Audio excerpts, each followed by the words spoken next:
इस वर्ष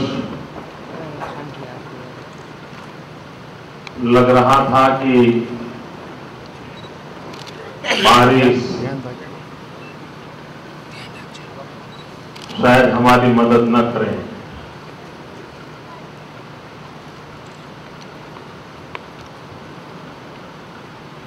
बहुत बड़ा वर्ग था जो चिंतित था कि कहीं बारिश अपेक्षाकृत नहीं रही तो क्या होगा।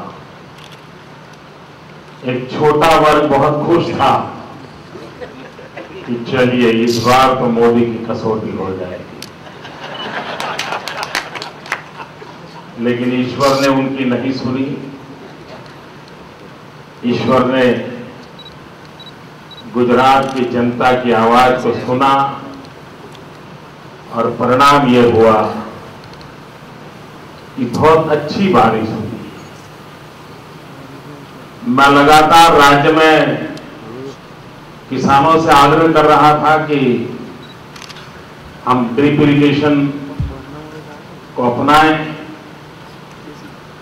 टपक सिंचाई को लागू करें।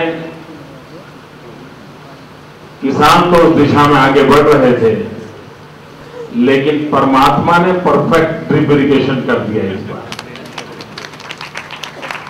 जहां चाहिए, जितना चाहिए, जब चाहे बारिश आती रही। मैं बराबर एनालिसिस कर रहा था पिछले 10 वर्ष के वर्षा का, और अनुभव यह आया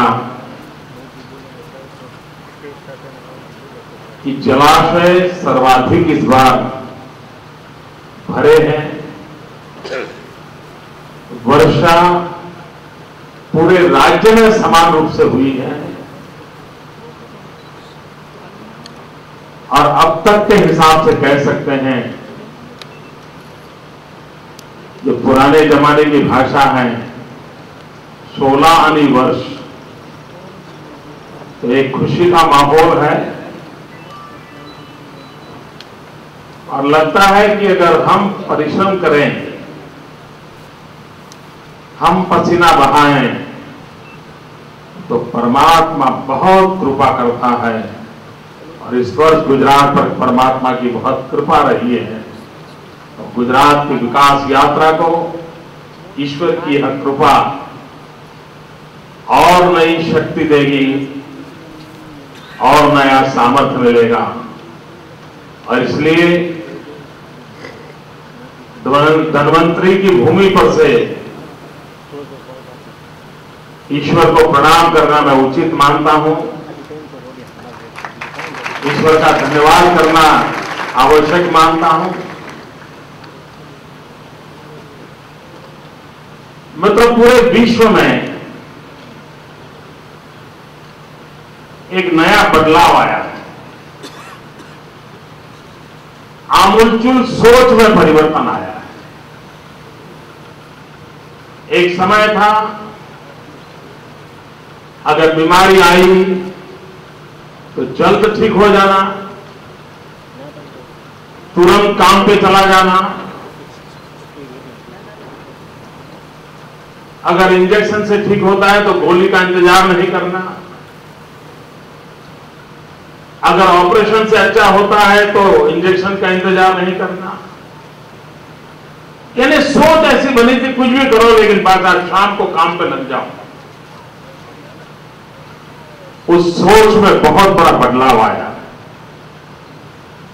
और पूरा विश्व होलिस्टिक हेल्थ केयर की ओर आगे बढ़ रहा है। और जब होलिस्टिक हेल्थ केयर की बात आती है, तब भारत का या एशियन देशों का जो चिकित्सा की परंपरा है, उसका तवज्जो बढ़ता है, उसकी ताकत बढ़ती है। अब ये हम लोगों पर है कि इस अपॉर्चुनिटी को हम कैसे ग्रैब कर सकते हैं। लोग चाहते हैं इस बदलाव को। हम इस बदलाव को किस प्रकार से एक वैश्विक रूप दे सकते हैं। आज जो यहां एमओयू हुए हैं उसमें खास करके इंडोनेशिया के साथ जो एमओयू हुआ है वो उस बात का द्योतक है। बाय लार्ज एशियन कंट्रीज में कम अधिक मात्रा में परिभाषाएं अलग हो तो भी आयुर्वेद परंपरा से लोग परिचित हैं। उनको कोई बहुत बड़ी फॉरेन एलिमेंट आ गया ऐसा नहीं लगता। कुछ परंपराएं उनके पारिवारिक जीवन में भी एस्टैब्लिश हैं। अगर हम वैज्ञानिक ढंग से सुविकसित आयुर्वेदिक परंपराओं को एशिया के देशों में अगर प्रचारित कर सकते हैं तो ज्यादा मेहनत की आवश्यकता नहीं, सहज रूप से वो संभव है। और आज इंडोनेशिया के साथ जो एमओयू हुआ है और उस दिशा में एक महत्वपूर्ण कदम है। मुझे विश्वास है कि एशियन कंट्रीज में आयुर्वेद जो परिचित है उसको स्वास्थ्य लाभ के लिए जीवन का हिस्सा बनाने की संभावना है और इससे दो निहित लाभ तुरंत मिलते हैं। एक, हम जो आयुर्वेदिक दवाइयों का उत्पादन करते हैं उसको एक ग्लोबल मार्केट मिलता है और दूसरा, आयुर्वेद क्षेत्र में हमारे जो नौजवान पढ़ लिख करके डॉक्टर बनते हैं उनके लिए एक ग्लोबल अपॉर्चुनिटी खड़ी होती है। हमारे जो नौजवान हैं जो डॉक्टर बनने के बाद कभी उसको गांव में जाना पड़ता है, अब वक्त बदला है, शहर में उसने अपनी जगह बना ली है और आने वाले दिनों में विश्व की समृद्ध शक्तियों के साथ आयुर्वेद अपनी जगह बना पाएगा। उन नौजवानों के लिए बहुत बड़े स्कोप की संभावना है। आज ट्रेडिशनल मेडिसिन में चाइना विश्व में सबसे ज्यादा दवाइयां एक्सपोर्ट करता है। भारत में सोचना होगा कि हमारी वो कौन सी कमी रह गई, हमारी नीतियों में वो कौन सी कमी है कि हम आज जिस चीज के लिए हम दावा कर सकते हैं, जिन परंपराओं के लिए हिंदुस्तान दावा कर सकता है 5000 साल पूरी में ये विरासत हमारी अपनी विरासत है, उस विरासत को हम क्यों भूल गए? क्या कमी रही? समय की मांग है कि इस पर एक पुनर्विचार हो। नीति बनाने वाली सरकारें, आयुर्वेद के विशेषज्ञ, आयुर्वेद के दवाई उत्पादकता मिलकर के हमें पूरे विश्व के इस होलिस्टिक हेल्थ केयर के मार्केट को कैसे कब्जा कर सकते हैं। हम भारत में उत्पादित दवाइयों को, विशेष करके आयुर्वेदिक दवाइयों को दुनिया में कैसे पहुंचा सकते हैं।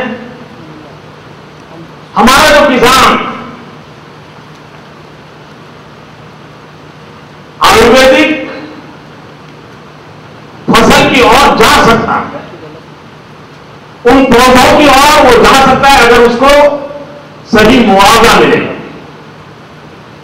और उसका उत्पादन, उसके लिए प्रोक्योरमेंट की अगर सही व्यवस्था हो तो हमारे जो किसान हैं वो भी उन औषधों को उत्पादन की ओर अपना बल दे सकते हैं ताकि हमारा किसान भी समृद्ध हो सकता है। एक बहुत बड़ी अपॉर्चुनिटी इस देश के लिए इंतजार कर रही है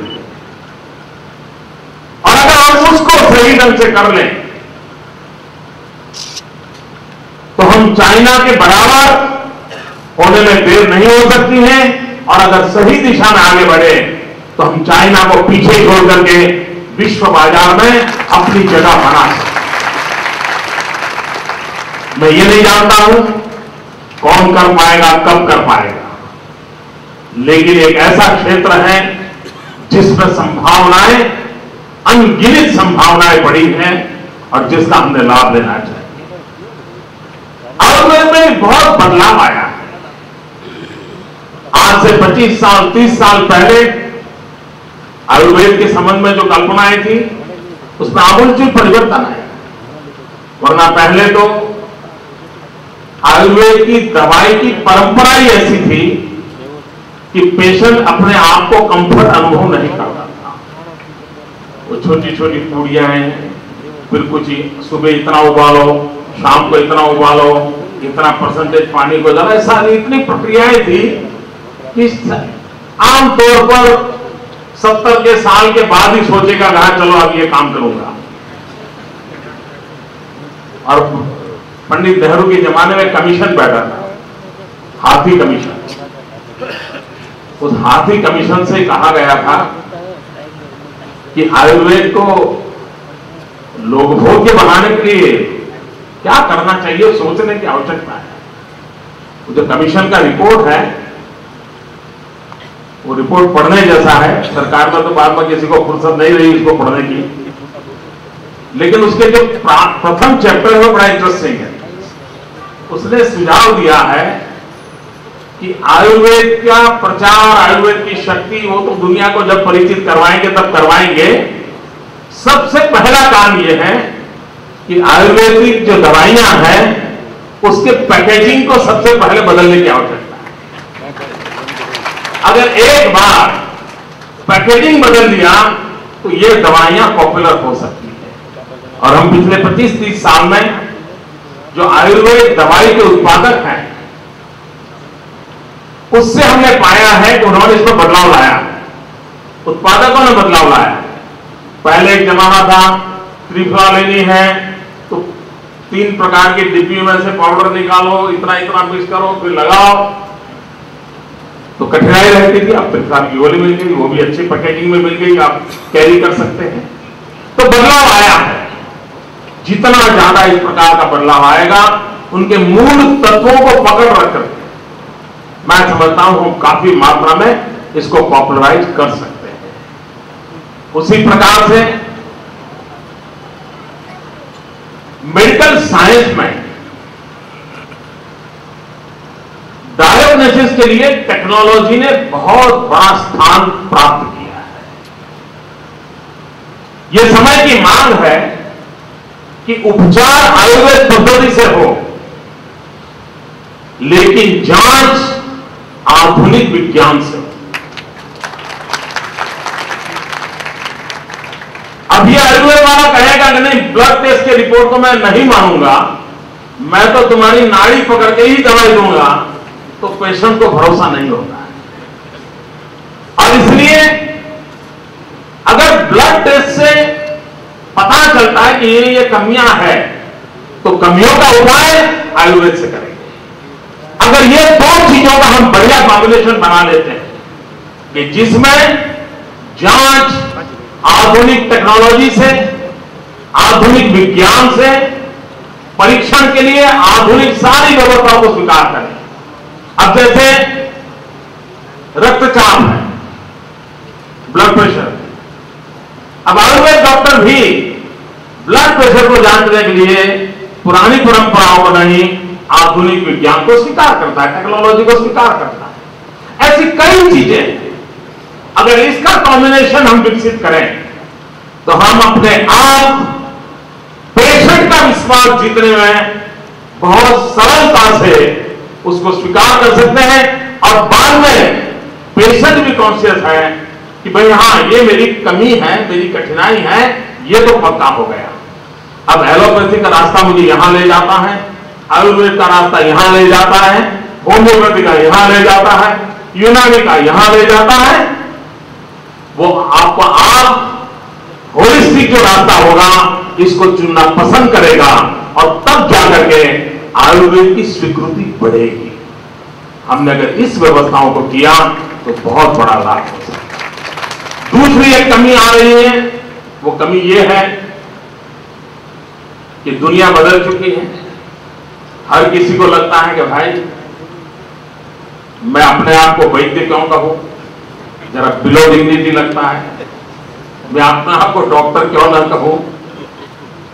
तो ये स्वाभाविक एक समाज जीवन में अवस्था बन चुकी और उसके कारण स्वाभाविक उसको मन करता है कि मैं भी, जैसे किसी ने MBBS किया है, MS किया है, मैं भी उसकी बराबरी का अपना खड़ा हो जाऊं। और उसके कारण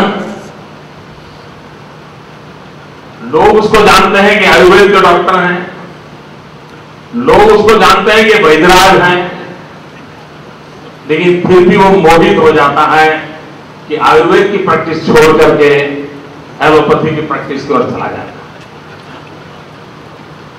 अब उसमें डॉक्टर का दोष कम है, पेशेंट ही चाहता है नहीं साहब छोड़ो ना, ये पुड़िया कौन खाएगा, इंजेक्शन देता। लेकिन समय की मांग है कि 100% कमिटेड आयुर्वेद वाले डॉक्टरों की जरूरत है। तभी जाकर के फिर से एक बार पुनः विश्वास प्रस्थापित होगा। होम्योपैथी में ऐसा हुआ है, इन दिनों बड़े से बड़े एलोपैथी के डॉक्टर होंगे, MS होंगे, MD होंगे, वे खुद बीमार जब होते हैं तो होम्योपैथी की दवा लेने जाते हैं। उनके परिवार में कोई बीमार हो गया तो वो होम्योपैथी की दवा लेने जाते हैं। क्यों कि होम्योपैथी में एक बहुत बड़ा डॉक्टरों का वर्ग है जो डेडिकेटेड हुआ है, वे और किसी दवाई को हाथ लगाने के लिए तैयार नहीं है। और उसके कारण एक बहुत बड़ा वर्ग है जो साइड इफेक्ट से बचना चाहता है, वो होलिस्टिक ट्रीटमेंट चाहता है, वो dedicated committed to this medicine system रहता है। क्या आयुर्वेद में भी उसी प्रकार की परंपराओं को हम आदर से ला सकते हैं? आज भी जैसे हमारी पंच चिकित्सा जो है, पंचकर्म के अंदर मैंने देखा है कि बिल्कुल डेडिकेटेड परंपरा के लोग अवेलेबल हैं और लोग भी जो उसको जानते हो जाते हैं, उनको कहते हैं कि भाई बिल्कुल परफेक्ट 100% कमिटेड आयुर्वेदिक परंपरा का पंचकर्म होगा तो मुझे करवाना है। और लोग साल में एक बार अंतर शुद्धि के लिए भी बीमार न होते हुए भी पंचकर्म की परंपराओं में जाते हैं। और मैंने देखा है आप ही के जामनगर का एक विद्यार्थी जिसको मैं जानता हूं, जयपुर के अंदर उसकी एक पंचकर्म के लिए सिर्फ वो प्रैक्टिस करता है और इतनी तेज, इतना व्यापक रूप से चल रहा है उसका, आज वो बहुत बड़ा पॉपुलर हो गया। इसका मतलब यह हुआ कि बाजार के हिसाब से देखा जाए तो भी आयुर्वेद में वही सामर्थ्य पड़ा हुआ है जो so called popular allopathy system में पड़ा हुआ है। आवश्यकता है हमारे भीतर का में विश्वास हो, इस क्षेत्र के पड़े हुए लोगों में विश्वास हो कि हम ये कर सकते हैं। एक बहुत पहले मैंने एक कथा सुनी थी, कथा बड़ी इंटरेस्टिंग, सदियों पहले की शायद कथा होगी। पुराने जमाने में जो वैद्यराज हुआ करते थे वे हमेशा भ्रमण करते थे, किसी स्थान पे जाते थे, 3 महीने 6 महीने वहीं रहते थे और उस इलाके की जो जड़ी बूटियां होती थी उसका संशोधन करते थे, रिसर्च करते थे और उस इलाके के जो बीमार लोग हुआ करते थे उनका उपचार भी करते थे। 4-6 महीने के बाद स्थान अपना बदल देते थे, कहीं आगे चले जाते थे। तो वो भ्रमण भी करते थे, संशोधन भी करते थे, उपचार भी करते थे। तो एक बार एक गांव में ऐसे ही वैद्यराज जी पहुंच गए। एक मरीज उनके पास आया, बोले मैं तो तबाह हो चुका है, मेरा शरीर का यह हाल है, मैं कई प्रकार की जड़ी बूटियां खा चुका हूं, कई प्रकार के वैद्यराजों से मिल चुका हूं, लेकिन मेरा कोई रास्ता नहीं निकल रहा है, आप मेरा उपचार कीजिए। तो वैद्यराज जी ने उसको देखा, उसको कहा देख भाई मैं उपचार तो करूंगा लेकिन परहेज बहुत कठिन है, तुम परहेज का पालन कर पाओगे? उन्होंने कहा मैं बीमारी से इतना तंग हो चुका हूं, मैं परहेज से तंग होने को तैयार हूं, मैं इसको स्वीकार करने को तैयार हूं। उन्होंने थोड़ा उसको जांचा परखा और बाद में उन्होंने कहा ठीक है, मैं जंगल में जाऊंगा, जड़ी बूटियां लाऊंगा, तुम्हें भी सिखाऊंगा और तुम्हें परहेज का पालन करना होगा। वो अपनी जड़ी बूटियों को पीसते रहे, हफ्ते 10 दिन में दवाइयां तैयार कर दी, फिर ट्रीटमेंट शुरू की और उसको परहेज बता करके वो फिर अपना गांव छोड़ करके चले गए। करीब 20 साल के बाद वो फिर एक बार यात्रा करते करते इस गांव में वापस आए। वैदराज जी वापस आए तो एक सज्जन जाकर के उनको साष्टांग प्रणाम कर दिया। उन्होंने कहा भाई आप कौन है? बोले आपने मुझे नहीं पहचाना? बोले नहीं। बोले 20 साल पहले आप इस गांव में आए थे और मेरी ये कठिनाई थी और मैं आपके पास दवाई के लिए आया था, कोई ठीक नहीं कर पाया था, आपने ठीक किया था और वही मैं उस समय का इतना बीमार व्यक्ति हंस रुष्ट पुष्ट होकर के आज आपके सामने खड़ा हूं।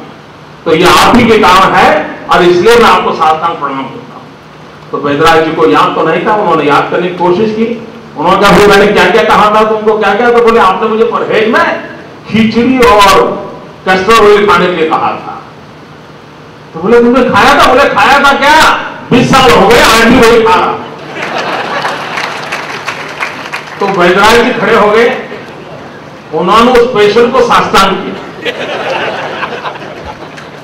तो लोग पूछने लगे आपने क्यों किया? बोले भाई दवाइयां तो थी लेकिन ऐसा पेशेंट कहां मिलेगा कि जो इस प्रकार से सारे नियमों का पालन करे। तो आपकी ये भी कठिनाई है कि ऐसा दर्दी कहां मिलेगा जो आपकी सारी सूचनाओं का पालन करे और पालन करके दवाई को सत्य सिद्ध करें, वैदराज को सत्य सिद्ध करें। लेकिन हर वैदराज के जीवन में ऐसी कुछ न कुछ तो घटनाएं होनी चाहिए कि जो ये सिद्ध करके दिखाएं कि हां ये पंथा, यही रास्ता है, हम इससे पार हो सकते हैं। मुझे विश्वास है मित्रों कि आयुर्वेद का भविष्य बहुत उज्जवल है।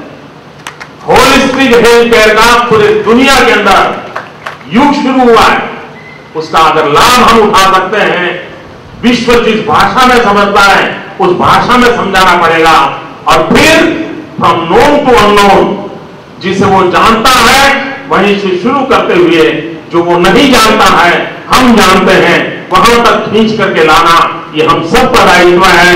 हम उस दिशा में प्रयास करेंगे। इंडोनेशिया की हिंदू आयुर्वेद यूनिवर्सिटी के साथ एक नया आरंभ हो रहा है। हम जानते हैं इंडोनेशिया दुनिया का सबसे बड़ा मुस्लिम देश है और वहां पर हिंदू आयुर्वेद यूनिवर्सिटी,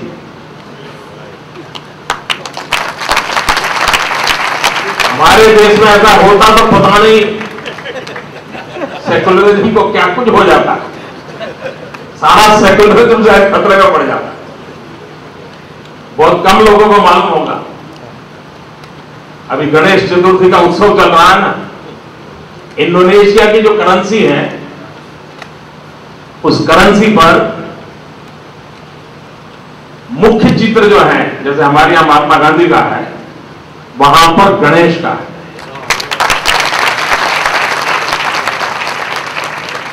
तो ऐसे एक देश के साथ हम आयुर्वेदिक क्षेत्र में पदार्पण कर रहे हैं।